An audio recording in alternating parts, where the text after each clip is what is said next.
नमस्कार, जोहार। आप सुन रहे हैं झारगॉप टॉप टीवी का साप्ताहिक रेडियो, जिसमें सप्ताह भर की बड़ी खबरें सोशल मीडिया के सभी platform Facebook, YouTube, Twitter, Instagram, Spotify, Apple podcast, Google podcast और जियो सावन पर सुन सकते हैं। ये रेडियो पर उपलब्ध नहीं है, लेकिन आप अपने कमेंट हमें भेज सकते हैं। इस सप्ताह की खास खबरों की शुरुआत करते हैं मुख्यमंत्री के एक अहम फैसले से। 17 अगस्त को सीएम हेमंत सोरेन ने विभिन्न विभागों में अनुबंध कर्मियों और उनकी सेवा शर्तों में सुधार को लेकर उच्च स्तरीय समिति के गठन से संबंधित प्रस्ताव को मंजूरी दे दी। उच्च स्तरीय समिति के अध्यक्ष विकास आयुक्त होंगे, जबकि कार्मिक प्रशासनिक सुधार एवं राजभाषा विभाग के प्रधान सचिव इसके सचिव होंगे। वहीं 18 अगस्त की बात करें तो सीएम हेमंत सोरेन ने रांची के रहने वाले एवं बीमार senior photo journalist Munna Kamada को मुख्यमंत्री गंभीर रूप से उपचार योजना से लाभान्वित करने का निर्देश अधिकारियों को दिया। सीएम को जब पता चला कि senior photo journalist Munna Kamada की किडनी ने काम करना बंद कर दिया है, तब मामले पर संजीदगी दिखाते हुए सीएम ने उनके इलाज की व्यवस्था का आदेश दिया। इस दरमियान 18 अगस्त को ही झारखंड मंत्री परिषद की बैठक आयोजित हुई, जिसमें 9 अहम प्रस्तावों को मंजूरी मिली।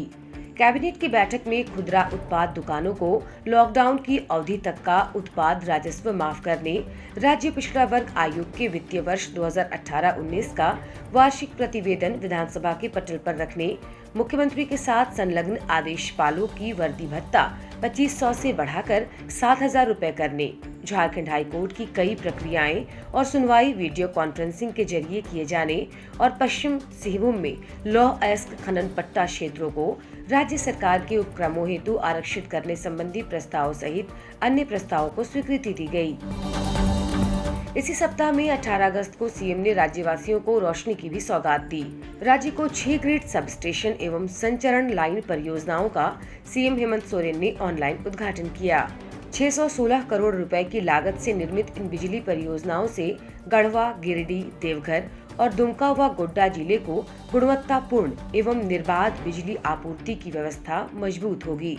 इस मौके पर मुख्यमंत्री ने कहा कि कोरोना संकट के बीच इन 6 बिजली परियोजनाओं का कार्य पूर्ण होना सरकार की एक बड़ी उपलब्धि है।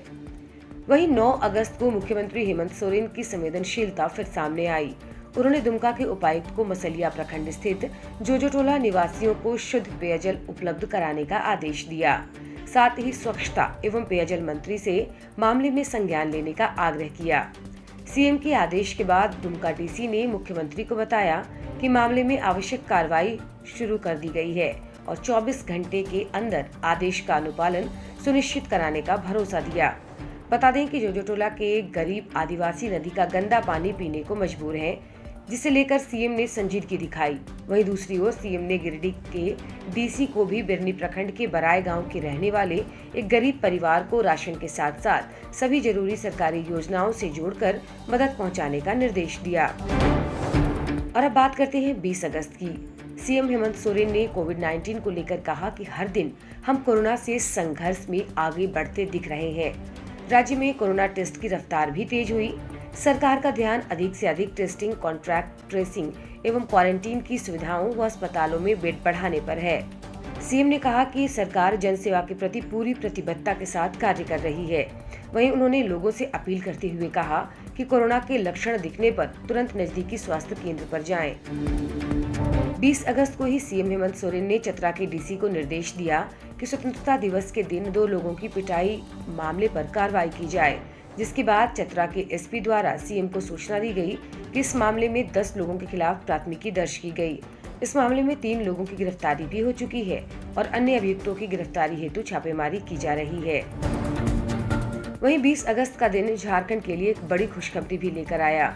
स्वच्छता सर्वेक्षण 2020 में झारखंड को 100 से कम शहरों वाले राज्य की श्रेणी में सर्वश्रेष्ठ प्रदर्शन के लिए पूरे देश में प्रथम स्थान प्राप्त हुआ। नई दिल्ली में आयोजित समारोह में इसकी घोषणा की गई। यदि 22 अगस्त की बात करें तो यह दिन भी सीएम की संजीदगी के नाम रहा। सीएम हेमंत सोरेन ने उपायुक्त पूर्वी सिंहभूम को जामताड़ा स्थित धर्मपुर निवासी कैंसर पीड़ित पूर्णिमा देवी को असाध्य रोग उपचार योजना से जोड़ते हुए मदद करने का निर्देश दिया। साथ ही उनके परिजनों को तात्कालिक आश्रय प्रदान करने को कहा।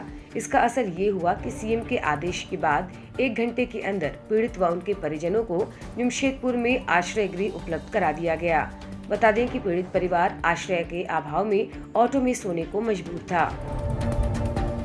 22 अगस्त को झारखंड में BC 1 और BC 2 कोटि के अधिसूचित कुल 36 जातियों का नाम केंद्रीय ओबीसी की सूची में सम्मिलित करने के लिए केंद्रीय सामाजिक न्याय एवं अधिकारिता मंत्रालय से अनुरोध करने के प्रस्ताव को मुख्यमंत्री हेमंत सोरेन ने स्वीकृति दे दी।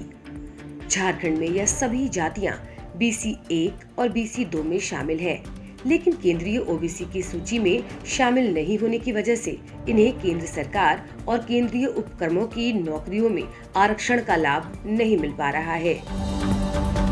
22 अगस्त को ही कोरोना महामारी के दृष्टिकोण को लेकर लॉकडाउन के दौरान राज्य में प्रवासी मजदूरों के विरुद्ध लॉकडाउन प्रावधानों के उल्लंघन के विरुद्ध दर्ज प्राथमिकी अभियोजन को वापस लेने संबंधी मंत्री परिषद हेतु संलेख एवं अधिसूचना प्रारूप को मुख्यमंत्री हेमंत सोरेन ने अनुमोदित कर दिया। सर्वोच्च न्यायालय द्वारा इस संबंध में पारित आदेश के आलोक में प्रवासी मजदूरों के विरुद्ध लॉकडाउन उल्लंघन को लेकर दर्ज प्राथमिकी अभियोजन को वापस लेने की प्रक्रिया शुरू की गई है। मुख्यमंत्री हेमंत सोरेन ने 22 अगस्त को झारखंड में प्रस्तावित national institute of fashion technology और Jharkhand institute of crafts and design को Jharkhand urban planning and management institute के निर्माणाधीन भवन में संचालित करने के प्रस्ताव को अनुमोदित कर दिया है। इसमें बताया गया कि इन दोनों संस्थानों के लिए Jharkhand urban planning and management institute के परिसर में माकूल सुविधाएं उपलब्ध कराई जाएंगी।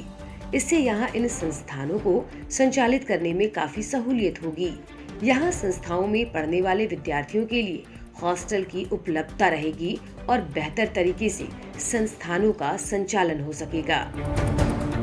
पल पल बदलती खबरों के लिए सुनते रहिए झारगॉव.tv का साप्ताहिक रेडियो कार्यक्रम। नमस्कार।